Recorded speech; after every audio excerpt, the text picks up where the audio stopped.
In this video, I will be showing you how to make a birthday invitation in Canva. Let's get started. I'll start on the Canva templates page and select the invitation category to see the various styles available. While there are many great pre-made designs, I'm going to click Create Blank to build my own from scratch.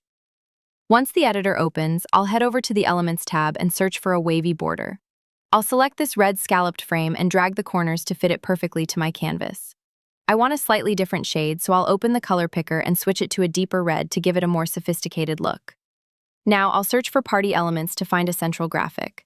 I like this minimalist martini glass, so I'll add it to the top center and scale it down so it sits neatly on the page. Next, it's time to add some text. I'll create a text box and type out the opening invitation line. To give it a more designer feel, I'll browse through the font library and choose a stylish script font, then position it right under the glass. I'll add another text box for the guest of honor's name and the event type, typing Kiara's birthday party.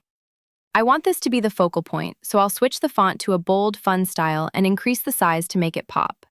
Beneath the headline, I'll add the date, choosing a clean, modern font for the numbers to keep everything legible. For the location, I'll add the address at the bottom. I'll experiment with a few different fonts until I find a look that balances well with the rest of the layout. After adjusting the line spacing to make the address easier to read, I'll add a final enthusiastic line. Let's celebrate! To finish the design, I'll search for a minimalist ribbon graphic and place a small red bow just under the date to pull the whole theme together. Once I'm happy with the spacing and alignment, I'll click Share in the top right corner, select Download, and save my invitation as a high-quality PNG. And that's it! Your custom, designer-style birthday invitation is ready to be shared with your guests.